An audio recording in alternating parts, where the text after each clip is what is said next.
성경의 독자는 교회입니다. 하나님이 교회에 된 우리에게 말씀하고 있는 것이 그 계시가 바로 성경에 기록되어 있습니다. 또 에베소서의 말씀은 사도 바울이 에베소에 있는 신실한 교회들에게 편지한 내용이기도 합니다. 근데 뭔가 이상합니다. 우리 지난주에 살펴본 말씀처럼 교회에게 거짓을 버리라고 말합니다.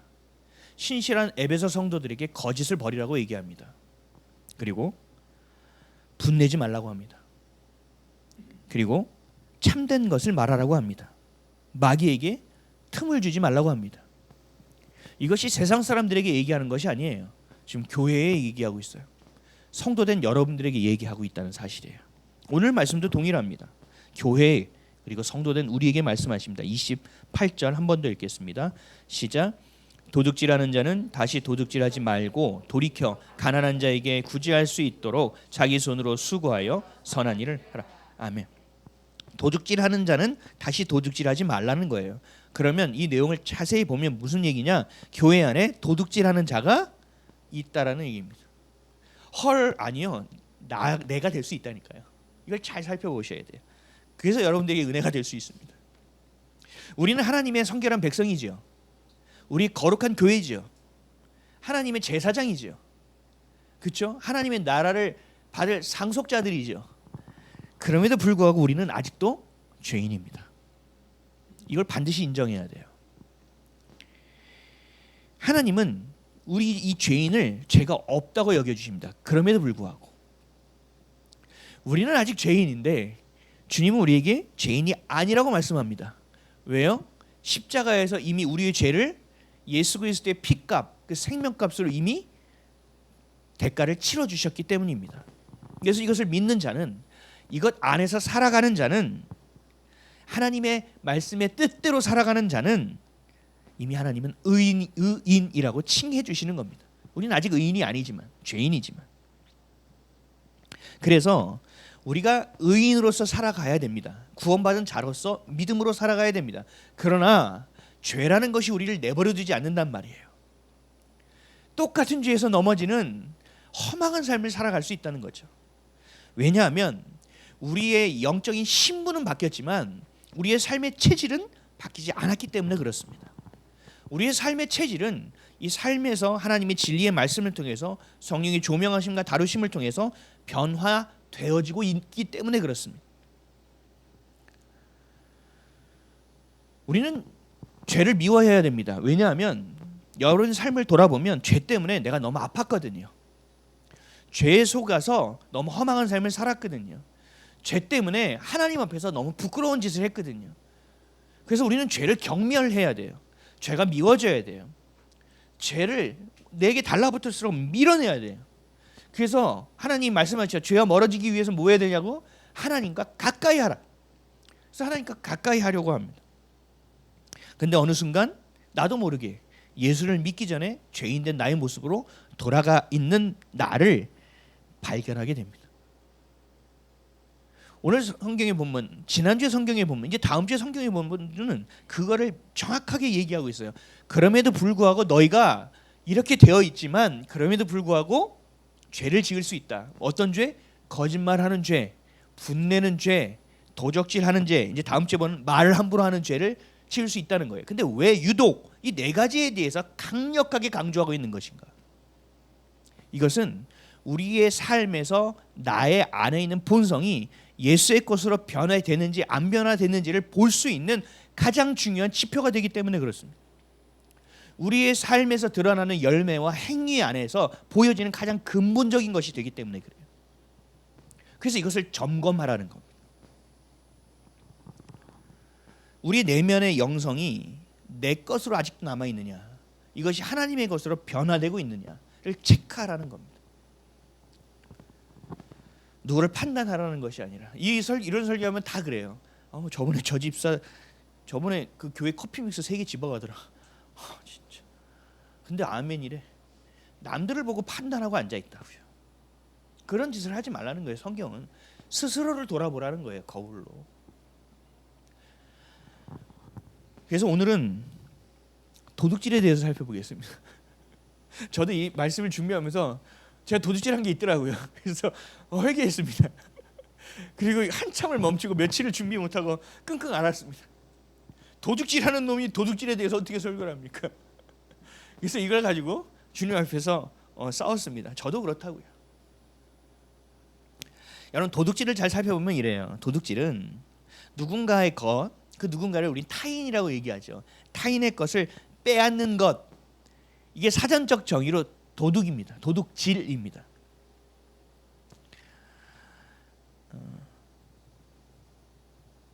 이 도둑질은 하나님 보실 때 굉장히 좋지 않게 보시는 거예요. 우리가 거짓말하는 것과 분내는 것과 말을 함부로 하는 것과 동일한 겁니다. 제가 중학교 때 훔치고 다녔습니다. 그때 한참 용산 전자상가가 붐이 일었고, 그때 집에서 하는 게임기가 유행이었어요. 집에 팩 같은 거 사다가 꽂아서 막 집에서 게임하는, 그게 로망이었어요. 오락실 안 가고 집에서 게임해보는 게 로망이었다고. 근데 어떤 친구가 용산을 가재요. 그래서 이거를 자기가 내 거를 사준대요. 그래서 좋다고 따라갔는데, 알고 제가 가서 야, 너 이 게임이 뭔지 주인한테 물어봐래요. 그래서 야, 이건 어떻게 해요? 그럼 이건 어떻게 해요? 순진하게 물어보고 있었더니 걔가 막 웃으면서 가재요. 갔더니 하나는 내 거고 하나는 네 거야. 이게 뭐야? 네가 말하는 중에 내가 훔쳤어. 야, 저 사람 원래 이거 얼마인데 이만큼 파니까 이거 가져가도 저 사람 손해 날 거 하나도 없어. 그래서 제가 찰떡같이 그 말을 믿었어요. 그래? 그러면은 좋네. 저 사람 등쳐먹으면 우리도 그 등쳐먹고 빼고 나도 기쁘고 완전 좋네. 그래서 제가 적극적으로 이번엔 네가 말 걸어. 걔가 막 말 걸때 제가 심장이 두근두근하는 소리가 귀까지 들리는 걸 훔쳤어. 제가 예수님을 나중에 20대 중반 넘어서 만났습니다. 전 모태신앙인데도 불구하고. 그때 주님께서 기도하실 때 뭘 생각나게 하냐, 이걸 생각나게 하시더라고요. 너무 당황스럽습니다. 위대하신 하나님이 쪼잔하게 그거 몇 개 훔쳤다 그거 가지고 그러시나? 아니요. 하나님은 도둑질에 대해서 싫어하십니다. 죄에 대해서는 미워하십니다. 죄는 단 하나도 용납하지 않습니다. 그때 그것뿐이 아닙니다. 그 죄를 괴로울 정도로 앞에서 꺼내시는 거예요. 은혜 받아서 할렐루야 주님 나를 사랑하시는데 막 죄를 다 꺼내시는 거예요. 엉엉 울면서 회개하게 만드시더라고요. 왜요? 하나님 우리 안에 도둑질이 있기를 원하지 않으십니다. 그 죄를 굉장히 무겁게 여기신다는 사실을 여러분 기억하셔야 돼요. 근데 성경에서 살펴보면 도둑질은 그 범위가 우리가 생각하는 것보다 훨씬 넓습니다. 훨씬. 우리가 사법고시 보면은 머리 좋다고 그러죠. 헌법을 외우고 무슨 민법을 외우고 형사법을 외우고 그걸 어떻게 다 외워요? 다 한자인데 무슨 단어를 들어도 난 이해가 안 된다고요. 정말 똑똑하시네요 라고 얘기하죠. 근데 그것을 우리가 사회적 정의라고 얘기해요. 저스티스. 근데 하나님의 공의는 이거보다 훨씬 넓습니다. 마치 태양계 하나에 존재하지만 그 태양계가 존재하고 그것을 하나를 묶은 걸 뭐 은하수로, 그 은하수가 또 수없이 무한대로, 그 무한대에 있는 은하수가 또 뭐로 나눠서 또 수없이 있는 것처럼, 광활한 것처럼 하나님의 공의는 굉장히 넓다고요. 근데 그걸 어떻게 다 지킵니까? 우리의 본성이 바뀌면 지키게 되어져 있어요. 영적 상식이란 말이에요, 여러분. 도둑질은 하지 말라는 얘기입니다. 내 것이 아닌 남의 것을 빼앗고 훔쳐가는 것도 도둑질이지만, 제가 지나가다가 저거 되게 좋다, 자전거가 있네, 저거 누가 버려뒀지, 잠깐 내가 급하니까 잠깐만 타고 제자리에 갖다 놔야지, 도둑질이가요 아닐까요? 도둑질이에요. 남의 것을 무단으로 사용하는 건 도둑질이에요. 만약에 주인이 신고하잖아요, 잡혀갑니다. 왜요? 도둑질이니까요. 그거는 헌법 안에, 그 형사법 안에서, 우리 안에 있는 저스티스, 정의 안에서도 도둑질이에요. 이것은 물질에만 국한하는 것이 아니에요. 시간도 마찬가지입니다. 누군가의 시간을 빼앗는 것은 도둑질입니다. 왜요? 우리 시급이라고 얘기하죠. 1시간당 얼마 받지? 내 시간을 그 사람에게 주고 내가 그 시간을 준 대가를 내가 받는 거죠. 시간은 돈이잖아요. 우리가 중보기도 하는 것이 얼마나 중요한지 얘기했죠. 24시간의 내 생명의 시간 가운데 5분이든 10분을 내 생명을 빼서 그에게 내어주는 거잖아요. 이거보다 더 귀한 섬김은 없다고요. 내 생명을 다한 섬김. 이게 도둑질입니다. 어떤 이익이 나면 그 이익 이 사람에게 좀 더 주면 되지라고 생각하면 사죠. 아니요, 그렇지 않아요. 이미 도둑질입니다. 우리 직장 생활을 할 때도 마찬가지예요. 나를 고용한 사람이 있습니다. 그 사람은요, 나의 시간과 나의 능력을 산 겁니다. 그러면 나는 그 시간에 어떻게 해야 됩니까? 충성되게 일해야 됩니다. 거기에 내 자리가 있으면 나는 최선을 다해야 됩니다. 그 시간에 내가 양해를 구하지 않고 내 일을 하거나 내가 그 사람에게 물어보고 그것을 양해받아서 내 것을 하는 것이 아니라 내가 무단으로 내 시간대로 내 마음대로 쓴다면 도둑질입니다. 이것이 아무리 선한 것을 하더라도 주님은 도둑질로 여기십니다. 이걸 명확하게 아셔야 돼요. 하나님이 좋아하시는 거라고요? 아니요, 싫어하신다고요.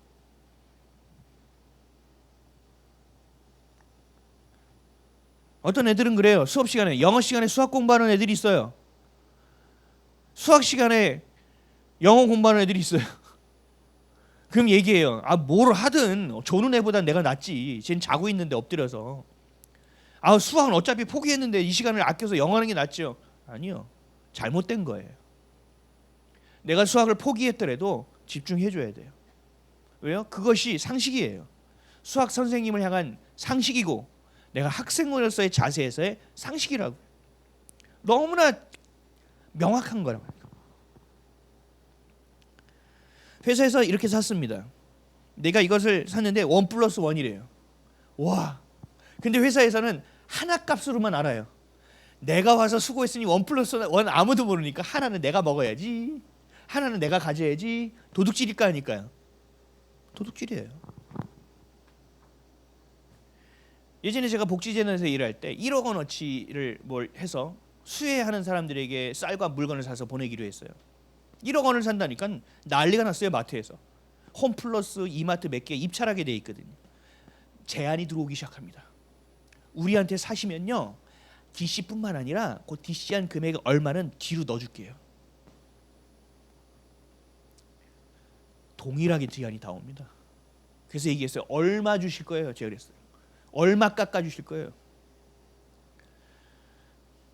얼마? 그러면 그만큼 물건 더 주세요. 그만큼 물건 더 주세요. 주기로 한 거니까 주세요. 그리고 이건 내가 정하는 건 아니고 올려서 되면 그렇게 되는 겁니다. 오케이?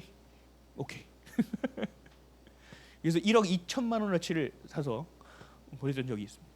그리고 하나는 B급으로 살 걸 A급으로 바꿔주세요. 여러분, 그것을 할 때 이 정도 DC할 거, 어차피 DC할 거 내 주머니 넣는 거 도둑질이라니까요. 이걸 명확하게 아셔야 돼요. 세상적인 상식으로 살면 이건 도둑질이 아닌 게 된다니까요. 내 수고의 또 다른 열매가 돼요. 부수익이 되죠. 근데 성경적으로 볼 때, 하나님 볼 때는 도둑질이라고 말씀하십니다. 어떤 사업하는 친구한테 제가 신방을 간 적이 있어요. 예수를 안 믿는 친구라 전도할 때 몇 번씩 제가 가요. 이 친구는 제가 전화할 때 할렐루야 그러면 아멘합니다. 가서 기도해 주러 갔어요. 그랬더니 이런 얘기를 합니다. 우리나라의 세금 구조가 완전히 잘못돼 있어서 세금을 내라는 대로 내면요, 회사 망합니다. 이 나라가 문제가 많습니다. 그래서요, 때로는 매입 자료를 사기도 하고 팔기도 합니다. 그래서 절세합니다 그러더라고요. 여러분, 이게 절세입니까 탈세입니까? 탈세입니다. 그래서 그 친구가 얘기하더라고요. 예수를 안 믿는데도 양심의 가치가 느껴진대요. 이렇게 해야 되나? 그러니까 예수를 믿는 자들은 사업을 하면 이윤을 많이 남길 수 있을까 없을까요? 지금 남기기가 어려워요. 그래서 예수 믿는 자들이 돈을 버는 건 쉬운 일이 아니에요.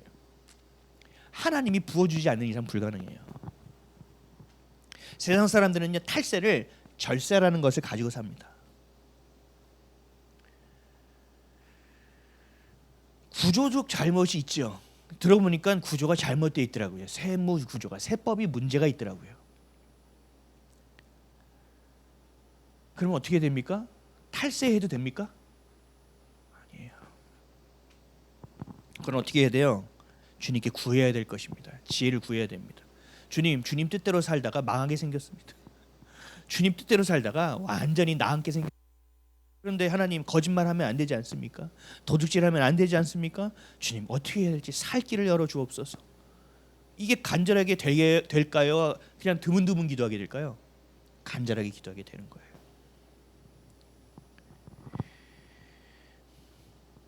논문 표절 많이 들어보셨죠?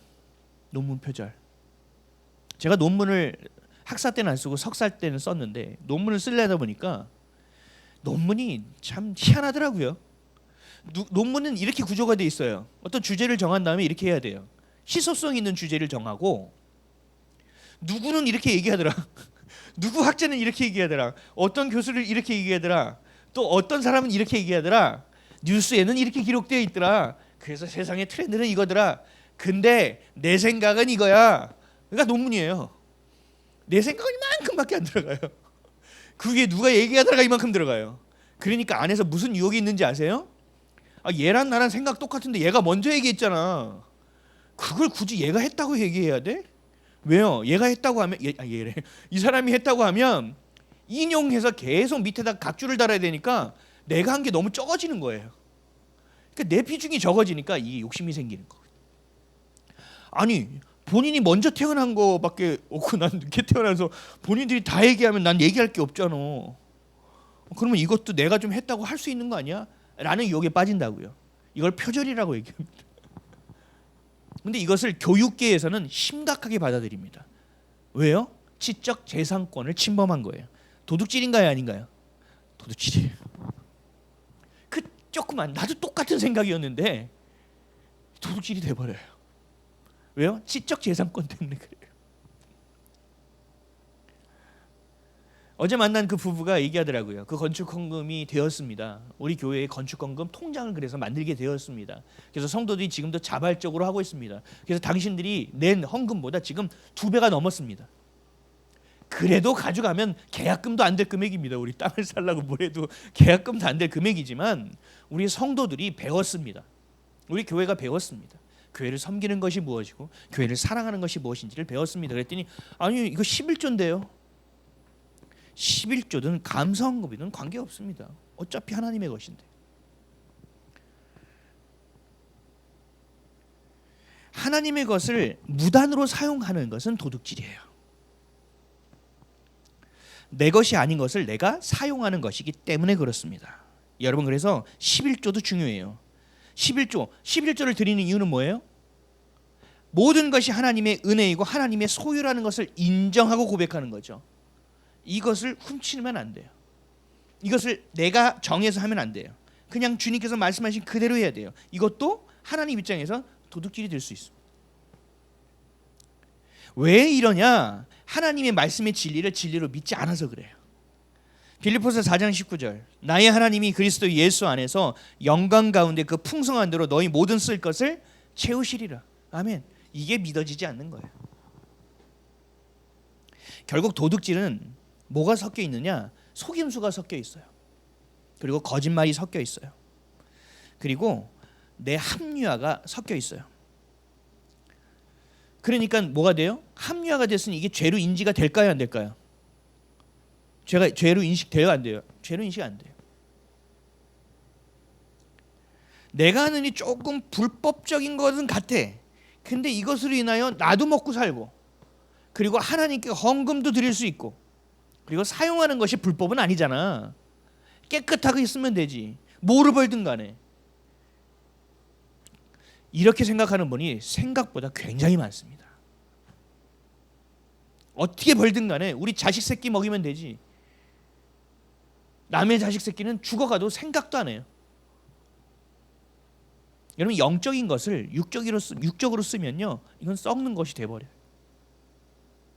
방언을 주셔도 그게 내 먹고 사는 것에 중심으로 쓰고 하나님이 나에게 기도할 수 있는 힘을 주셔도 그 기도를 나를 위해서 써버리면 다 육적인 것이 돼버려요.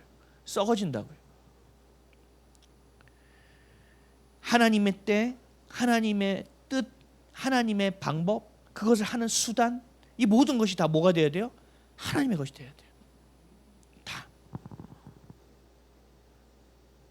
우리가 영화나 드라마를 보면 이래요. 의적에 대한 얘기가 나와요. 요즘 빌런이라고 그러죠. 빌런. 전 빌런이 뭔지 몰라가지고 막 네이버 찾아보고 그랬어요. 요즘에도 이렇게 어려운 말들을 쓰는지 몰라요. 빌런, 모든 것을 파괴하는 자, 악한 자를 얘기하는 거예요. 근데 이 빌런이 있는데 요즘 영화는 어떻게 되냐면요, 저 사람이 고리대금을 억압해서 돈을 많이 모았어요. 피도 눈물도 없는 놈이야. 그러니까 내가 사기쳐서 이 사람 돈을 뺏어요.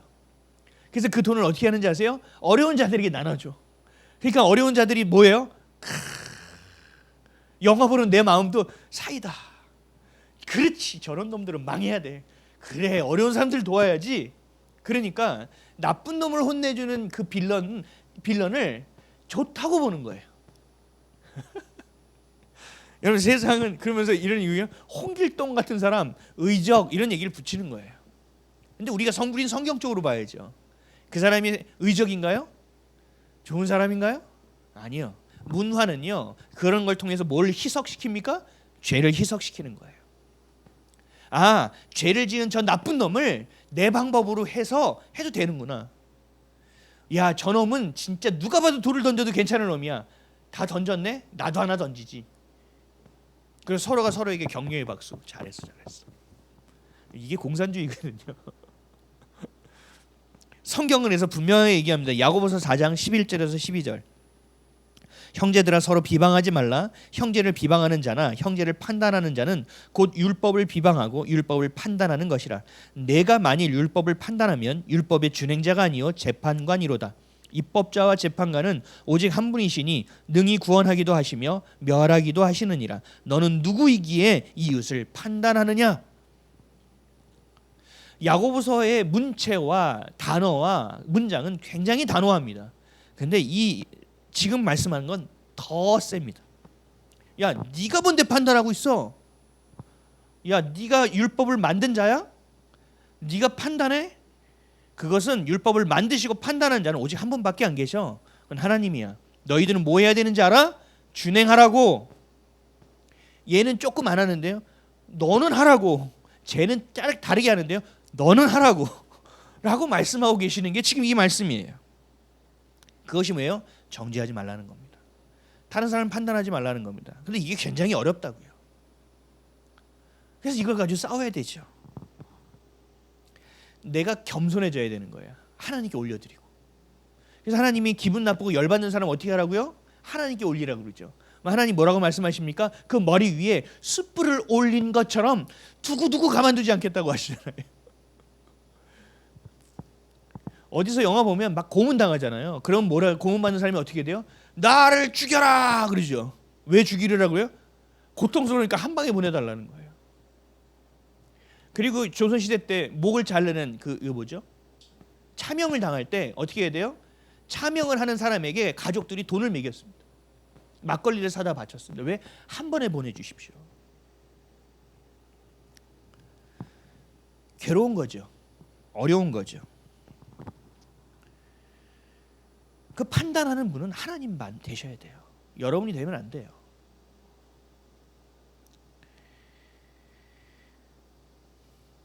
여러분들이 생각하는 정의가 있죠. 여러분이 생각하는 상식이라는 범위가 있어요.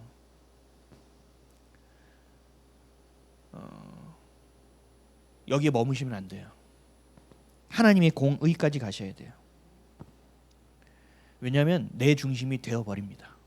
그래 버리면 하나님의 말씀을 가지고 일하는 것처럼 보이지만 내가 하는 겁니다. 내가 저들을 위해서 긍휼히 여기는 것처럼 보이지만 내 안에는 정죄하고 있어. 하나님께 올려드려야 돼요.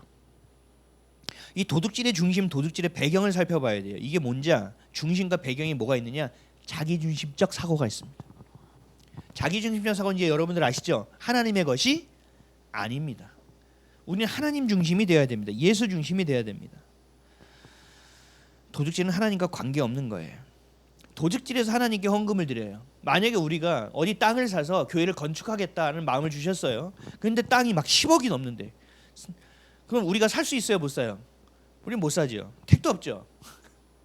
하나님은 하실 수 있지만, 근데 누가 어딘가에서 누가 얘기하는 거예요. 내가 5억 헌금하겠습니다. 아니 우리 땅을 내어드리겠습니다. 근데요 조건이 있어. 저에게 장로를 임직해 주십시오. 아니면 조건은 없어. 근데 알고 보니까 저 사람은 사채업자예요. 이 돈 받아야 돼요, 안 받아야 돼요? 50억이면 생각해 보겠는데요. 이럴 수도 있어요. 500억이면 일단 받고 회개하면 되지 않을까요? 뭐 이럴 수도 있어요. 안 돼요. 하나님은 기뻐하지 않으세요. 하나님이 기뻐하지 않는 것으로 교회를 세운다? 이거 교회입니까? 아니라니까요. 하나님 기뻐하실 리가 없어요. 근데 우리는 이것을 합리화시킨다. 우리 교회가 예전에 고촌에 있을 때 진짜 어려웠어요. 제가 한번 말씀드린 적이 있어요. 제가 점심을 못 먹었어요. 돈이 없으니까. 아르바이트해서 아내한테 내가 생활비는 못 갖다 줘도 용돈 달라고 말은 못 하잖아. 어떻게 용돈을 달라 그래? 그러니까 가서 아르바이트를 하는 거예요. 시간 날 때마다. 근데 그걸 가지고 내가 점심을 사 먹을 수가 없어. 그러니까 점심을 계속 굶는 거예요. 그래서 하나님 이게 뭡니까 이게 이 꼬라지가 뭡니까 막 이러면서 그렇게 살았어요. 한 1년 반을. 근데 어떤 분이 제안을 한 거예요. 아는 장로님이. 그분은 장로를 받을 수 있는 교육을 다 받았고 임직을 받을 수 있는데 그 목사님이나 그 장로들과 사이가 틀어져서 장로 임직을 못 받는 분이 계시는데 우리 교회에서 장로 임직을 좀 줬으면 좋겠다. 이미 자격은 다 돼 있다. 장로 임직해주면 3천만 원을 헌금하겠다 그러시더라고요. 그때 저한테는 3천만 원이요 진짜 3억 30억 같은 돈이었어요. 여러분 이 돈 받고 임직을 줘야 돼요 말아야 돼요? 아니죠. 임직은 돈 주고 사는 게 아니에요. 저희가 우리 집사교육할 때도 말씀드렸죠. 직분은 돈 주고 하는 게 아닙니다 라고 말씀드렸잖아요. 그래서 다른 교회에서는 몇몇 교회에서는 집사 임직이나 뭐 하면은 돈을 받습니다. 왜요? 이 기념식도 해야 되고 꽃도 해야 되고 오시는 안수하시는 분들 밥도 드려야 되고 또 수건도 하나 인수해서 드려야 되고 이 값들이 막 있다는 얘기예요. 아니요. 그건 그거고요. 그래서 우리 교회는 어떻게 했습니까? 우리 교회에서 선물을 만들어서 해드렸잖아요. 왜요? 성경적인 것만 가야 돼요. 이제 집사 임직을 받을 사람들은 섬겨야 될 자들이니까 교회가 먼저 섬기는 거예요. 섬김을 가르치는 거예요. 예전에 처음에 교회를 하고 제가 섬기려고 커피 타다가 드리고 뭐 해다가 딱 드리니까 나중에 어떻게 했는지 저는 아메리카노요 이러고 그냥 굉장히 그냥 익숙해지더라고요. 그래서 제가 속으로 그랬어요. 하나님 이게 익숙해져서 되는 건 아니지 않습니까? 섬김을 제가 가르치는 건데. 그래서 부엌에 가서 한참 앉아 생각했어요. 아메리카노를 갖다 줘야 되나 말아야 되나 생각한 적이 있어요. 막 부들부들거리면서. 여러분 하나님이 기뻐하시는 일을 해야 되는 거죠.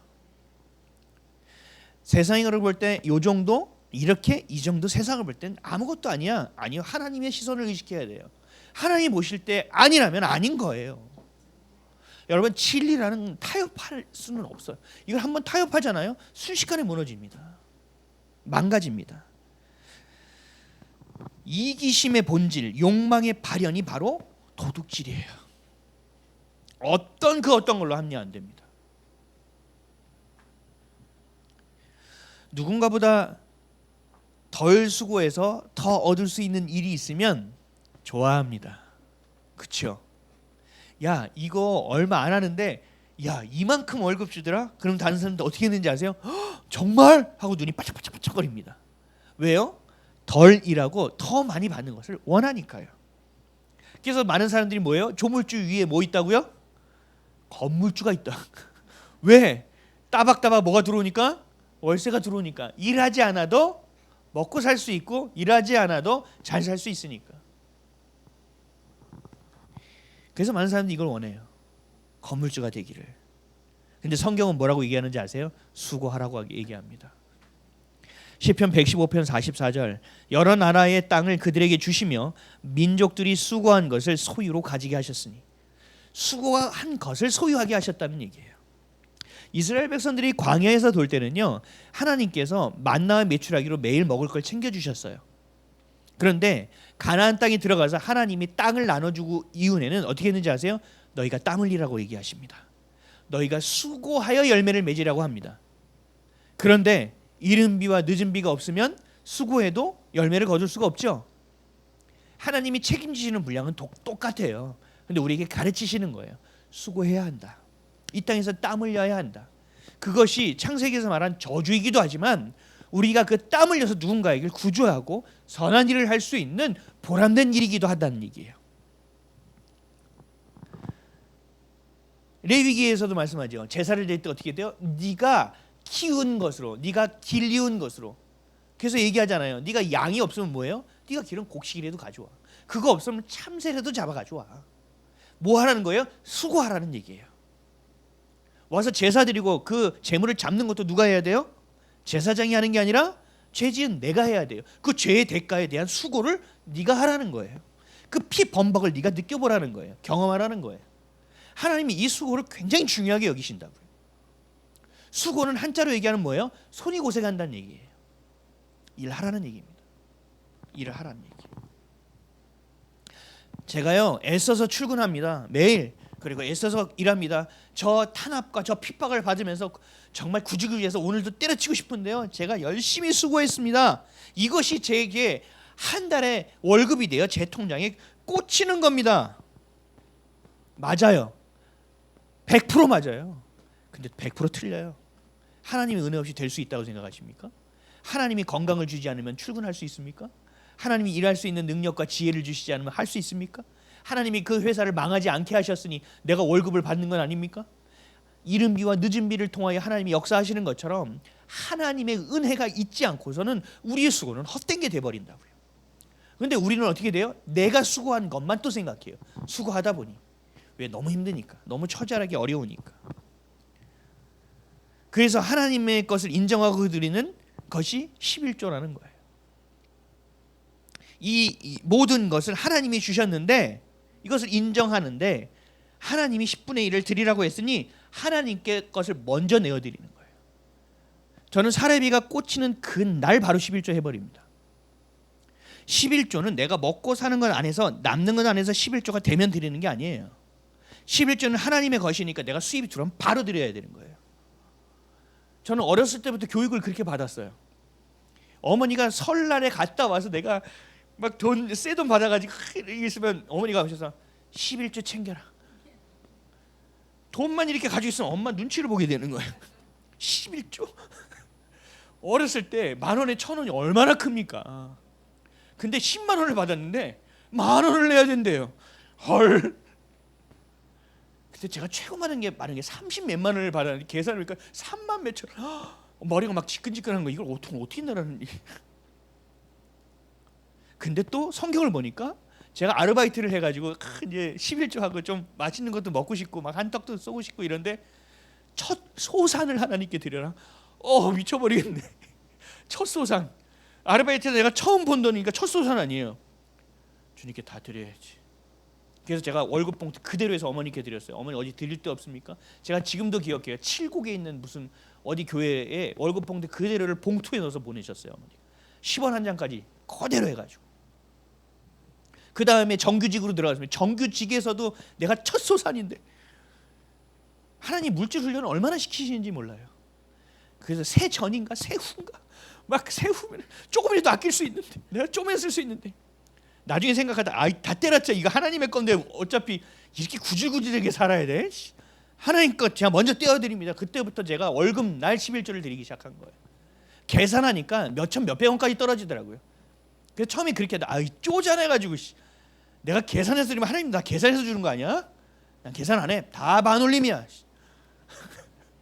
그래서 저는 11조 할 때 1000단위를 해본 적이 없어요. 다 10,000단위로 다 끌어올렸습니다. 물론 여러분이 그렇게 하라는 얘기가 아니라 제가 그렇게 했다고요. 왜요? 전 하나님이 인정했기 때문에 그래요. 하나님이 없으면 난 먹고 살 수가 없구나. 하나님이 인정해서 요것밖에 없어서 짜장면 한 거나 먹기가 힘들지만 이것도 하나님이 주신 거잖아. 이거에 대한 제 안에 감사함이 있었다고요. 하나님이 하셨다는 거에 대한 감사함이 있다고. 우리 전에 고촌에 있었던 분들을 알아요. 고촌에서 여기 오면 완전히 그냥 땅 속에서 물 위로 올라오는 것처럼 너무 좋은 환경이에요. 이 교회가. 우리 성도들 다 감격해가지고 바닥 며칠 동안 바닥을 퐁퐁으로 닦았다고요.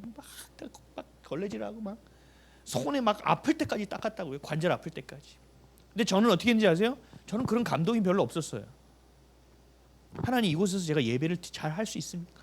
하나님 이곳에서 드리는 주님 이 예배를 주님께서 받으실 것입니까? 이거에 대한 생각만 있는 거예요. 영적인 것에 더 포커스를 더 가지고 가야 돼. 우리 교회가 이제는 좀 옮길 때가 됐어요, 여러분. 원래 이 정도 꽉 차면요 한 예배를 더 만들든지 옮겨야 됩니다. 그래서 우리가 기도하고 또 하나님이 주신 것들 안에 있죠. 어쨌든 중요한 건 뭐냐?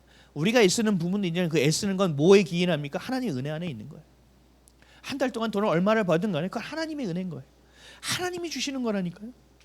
그러니까 많이 벌면 잘난 척하면 됩니까? 이것보다 교만한 일이 어디 있어요? 하나님 건데. 못 벌었다고 불평합니까? 하나님이 이 수준에서 살아보라고 미션 주는 거 아닙니까? 불평하고 원망하면 미션을 언제 수행합니까? 그래서 사도 바울이 얘기했죠. 자족감을 배우라고. 궁핍에 처할 줄도 알아봐야 되고 네가 또 부유함에 처해 볼 줄도 알아야 돼. 그래서 내 재정이 주님 앞에 딱 서 있어야 돼요. 그래야 흔들리지 않고 시험에 들지 않아요.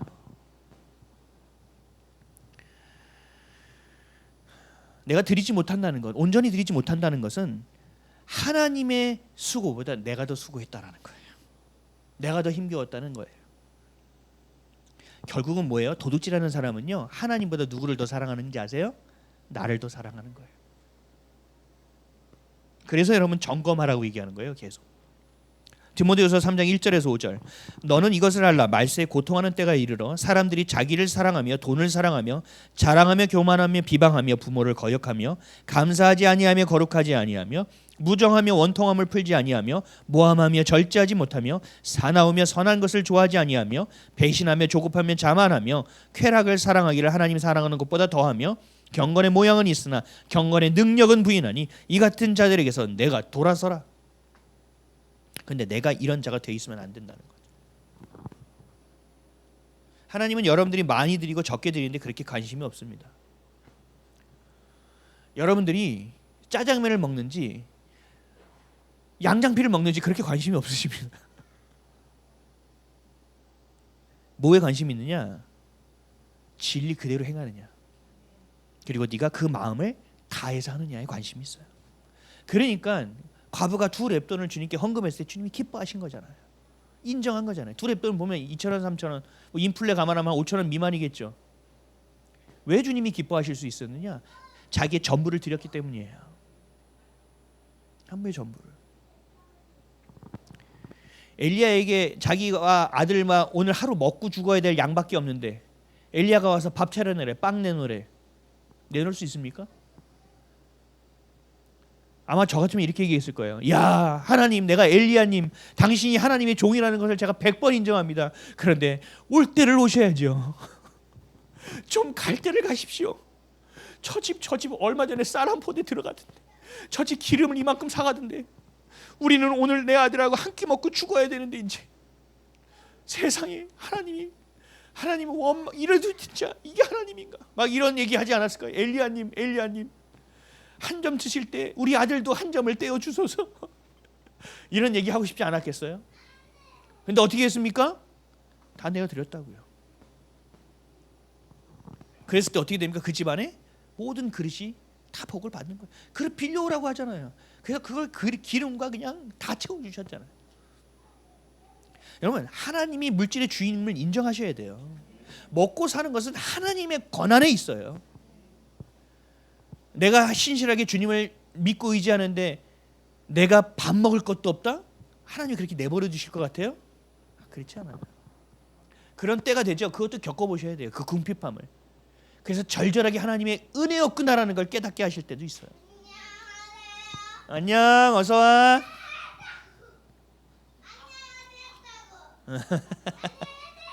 그래서 여러분 11조는 매우 중요해요. 내가 하나님께 드릴 것을 먼저 드리고 나머지의 것으로 살아가야 돼요. 자기 사랑하는 것보다 하나님 사랑하는 것이 먼저 돼야 돼요. 하나님의 소유됨을 먼저 인정해야 돼요. 중심이 하나님께 온전한 것으로 옮겨올 때 우리에게는 도둑질은 먼 것이 되어버립니다. 모든 사람이 다 도둑질해도 나랑 관계없어요. 나는 도둑질하지 말아야 되는 거예요. 이 말씀은 여러분 도덕적 교훈을 주는 게 아니에요. 도둑질하지 말라. 이거는 다른 경서에도 있어요. 하나님의 말씀은 거기에 그치는 것이 아니고 그 뒤가 더 중요해요. 선한 일을 할 수 있는 자가 되라는 얘기예요. 선한 일. 오늘 본문은 도둑질을 하지 마라. 그냥 이 정도 수준이 아니에요. 네 마음을 그러려면 도둑질하지 않기 위해서 마음을 돌이켰으면 좋겠어. 너의 삶은 도둑질하지 않는 삶이면 좋겠어. 야, 내가 너를 도와줄 거니까 좀 기다려봐. 이렇게 얘기하지 않아요. 아주 선명하고 명료하게 얘기한다고. 28절 다시 한번 읽겠습니다. 시작. 도둑질하는 자는 다시 도둑질하지 말고 돌이켜 가난한 자에게 구제할 수 있도록 자기 손으로 수고하여 선한 일을 하라. 아주 명확하게 do it 명확하게 얘기하고 있습니다. 성경을 보면 이렇게 명확하게 말씀하는 게 그렇게 많지는 않아요, 여러분. 도둑질한 것으로 선한 일을 하려고 하지 말고 도둑질이 무엇인지를 명확하게 알고 그것을 지금 멈춰라고 얘기하는 거예요. 그리고 뭐라고 얘기해요? 수고하는 삶, 네 손으로 일해서 뭐 하라고요? 가난한 자를 구제할 수 있도록 수고하라. 우와, 돌아버리겠네. 지금 내가 먹고 사는 것도 없는데 11절을 또 이렇게 해야 되는데 내 이거에서 또 누구를 도우라고요? 구제하라고요?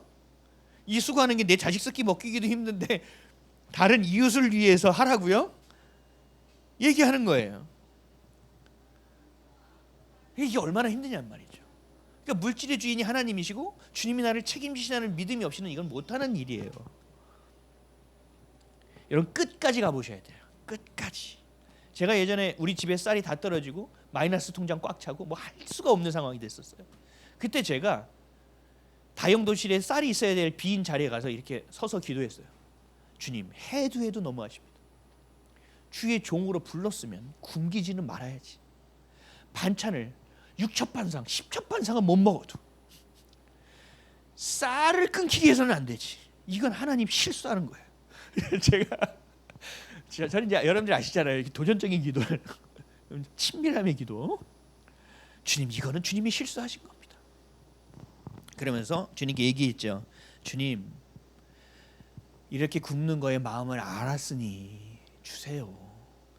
제가 면목이 없습니다. 우리 가족들 앞에서 좀 주십시오. 그 다음 주에 쌀이 한 포가 더 없고 또 들어와가지고 2포를 그 자리에 올려놨던 기억이 있습니다. 잘 모르던 분이 갑자기 쌀을 한 포를 보내가지고 깜짝 놀랐어요. 여러분, 예수님도 마찬가지셨어요.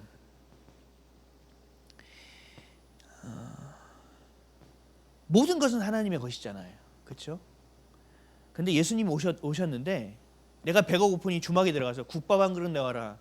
너 내 은혜로 사는 것이니 하셨나요? 어디 가서 부자에게 노잣돈 좀 내놓아라. 우리 제자들이 이렇게 식솔이 많은데 예루살렘에 가야 되는데 열흘이 걸리느니라. 예수님 하신 적이 없어요. 예수님은 자신에게 하나님이 딱 주신 것 안에 속해 계셨습니다.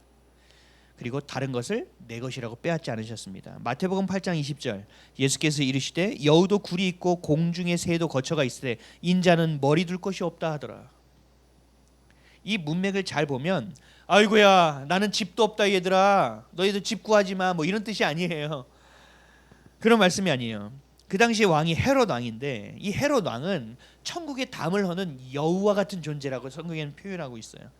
근데 그 성전의 주인은 원래 누구예요? 예수님이 되셔야 되죠. 그 보좌의 주인은 누구예요? 예수님이 되셔야 되죠. 근데 그 성전의 주인 노릇을 누가 하고 있어요? 헤롯이 하고 있죠. 그 얘기예요. 원래 저게 내 거처인데 야 나는 머리 둘 곳이 없네. 저놈들이 다 누리고 있네. 그러면서 내놔. 야 그거 원래 내 거야 라고 취하지 않으셨어요. 예수님이 이렇게 얘기하셨어요. 빌립보서 2장 5절에서 11절 너희 안에 이 마음을 품으라. 곧 그리스도 예수의 마음이니 그는 근본 하나님의 본체시나 하나님과 동등됨을 취할 것으로 여기지 아니하시고 오히려 자기를 비워 종의 형체를 가지사 사람들과 같이 되셨고 사람의 모양으로 나타나사 자기를 낮추시고 죽기까지 복종하셨으니 곧 십자가에서 죽으심이라. 이러므로 하나님이 그를 지극히 높여 모든 이름 위에 뛰어난 이름을 주사 하늘에 있는 자들과 땅에 있는 자들과 땅 아래에 있는 자들로 모든 무릎을 예수의 이름에 꿇게 하시고 모든 입으로 예수 그리스도를 주라 시인하여 하나님 아버지께 영광을 돌리게 하셨느니라. 아멘. 더 낮추셨어요. 더 낮아지셨어요. 그리고 오신 목적대로 영혼만을 향하여 구원을 향하여 그 길을 걸으셨다고요. 우리의 삶은요 동일합니다. 우리는 이 땅에서 잘 먹고 잘 살려고 살아가는 존재가 아니에요. 이 땅에서 그럭저럭 어떻게든 풀칠하고 사는 존재가 아니에요.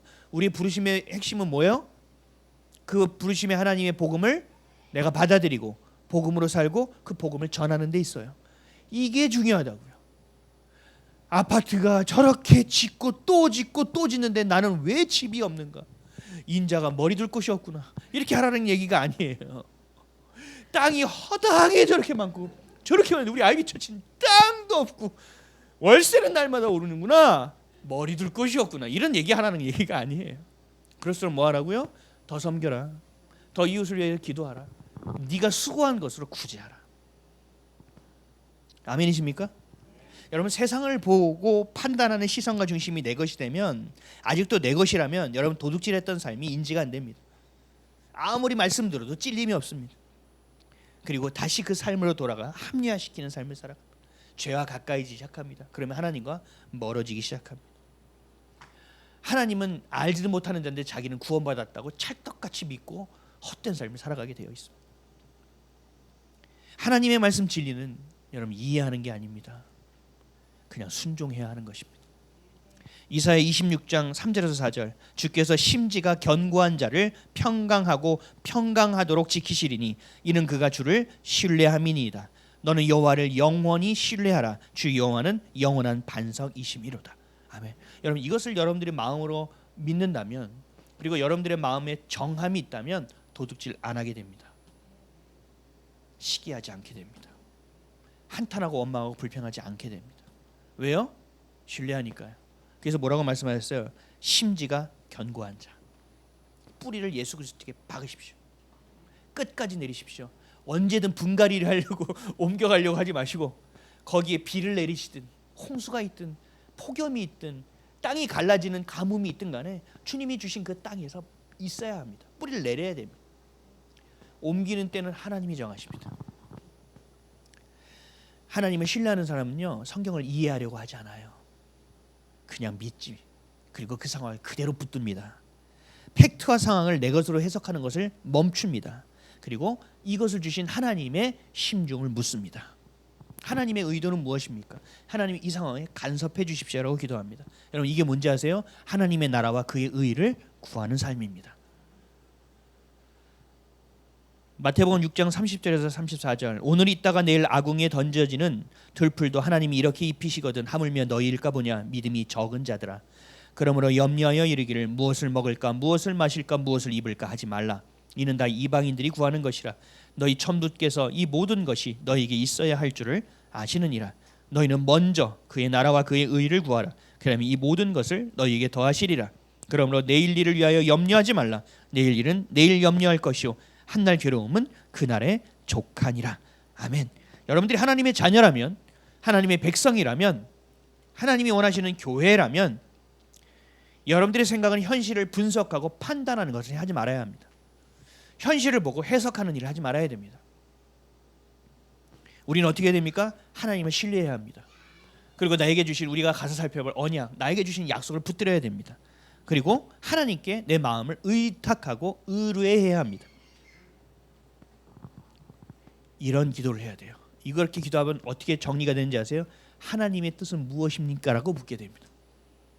하나님이 원하시는 것을 말씀하십시오. 제가 듣겠나이다라는 기도로 바뀝니다.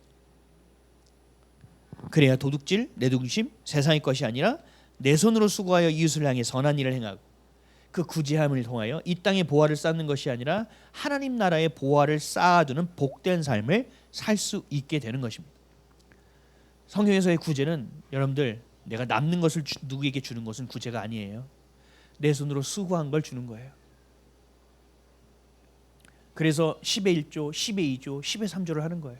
제가 아는 분은 이렇게 10의 1조는 11조 하나님의 명령이니까 하는 거고, 10의 2조는 구제하기 위해서 하는 겁니다. 내가 스스로 구제하는 것보다 교회에서 함께 연합하여 구제하는 것이 훨씬 나으니까 더 선하게 쓸 수 있도록 구제 헌금을 하는 거예요. 또 하는 거예요. 선교 헌금을 하는 거예요. 10의 4조, 10의 5조. 제가 아는 분은 10의 9조 하는 분을 봤어요. 11조 하나 가지고 삽니다. 그럼 속으로 생각해요. 뭐 1,000억 원 버나? 이렇게 생각하겠죠. 아니, 그렇지 않아요. 얼마나 검소한지 몰라요. 그렇다고 여러분 간장에 죽 끓여 먹으면서 헌금하는 건 아니에요. 잘 드셔야죠. 잘 먹고 잘 자고. 제가 예전에 어떤 목사님들이 먹을 거 찾으러 어디가 음식점 자래 그러면 제가 아주 우습게 봤습니다. 와 진짜 어쩐지 뭐 얼굴에 개그림이 줄줄 흐른다 했더니 말씀은 연구 안 하고 먹을 것만 먹으러 다니고 제가 막 욕을 했었어요. 근데 이제 좀 알겠어요. 여러분 이 영적인 일을 한다는 건 잘 먹어야 되더라고요. 그래서 예전에 어떤 최선율 목사님 저한테 그랬어요. 목사님 한 4년 5년 6년 전인가 봐요. 목사님 목사가 되시면 안 됩니다. 네? 먹사가 되십시오. 먹사는 뭡니까? 잘 먹어야 됩니다.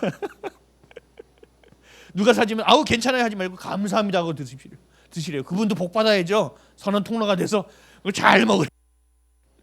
전 너무 먹어서 이렇게 됐습니다. 얘기하셨어요. 근데 저는 그게 참 안 되는 사람이거든요. 그래서 굉장히 노력하는 거예요. 잘 먹어야겠다. 잘 먹어야겠다. 잘 먹어야겠다. 여러분 잘 드십시오. 근데 떡으로만 사는 게 아니죠. 뭘 또 잘 먹어야 돼요? 말씀을 잘 먹으십시오. 하루에 몇 시간을 기도하고 말씀을 몇 독을 해도요. 성경 보는 법을 몰라요. 하나님의 마음을 몰라요. 이러면 안 돼요. 그래서 훈련 받으십시오. 계속 말씀을 어떻게 봐야 되는지 훈련 받으시고 기도는 어떻게 해야 되는지 훈련을 받으시고 예배는 어떻게 해드려야 되는지를 훈련 받아야 돼요. 여러분 그리스도인은 손해보는 삶을 삽니다. 그리고 늘 양보합니다. 그거 참 안타깝지만 늘 용서해야 합니다.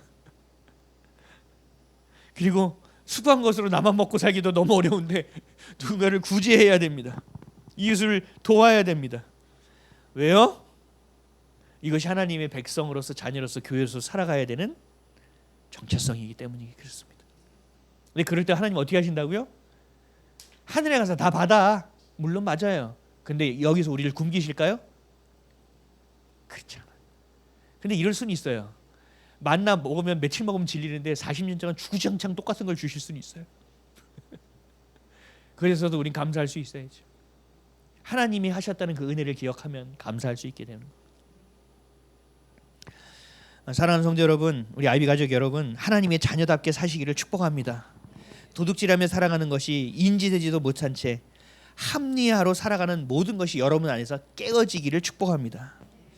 아는 것에서 멈추고 도덕적인 수준에서 그치지 마십시오. 오늘 성경은 적극적으로 돌이키라고 합니다. 그리고 내 것을 내어 구제하라고 합니다. 그래서 이것은 도덕적인 교훈이 아닙니다. 이것은 하나님께서 주신 복음적인 명령입니다. 그래서 반드시 돌이키시되 적극적으로 돌이키시길 바랍니다. 도둑질을 하는데 도둑질 안 하는 수준이 아닙니다. 그것을 돌이켜 구제하여 선한 일을 하라. 네 손으로 수고하여. 그런 사람들이 되시기를. 그래서 하나님의 복을 받으십시오. 그래서 하나님이 이렇게 하더라라는 간증을 서로 나눌 수 있는 그런 복된 우리 될 수 있기를 주님의 이름으로 간절히 축원드립니다. 기도하겠습니다.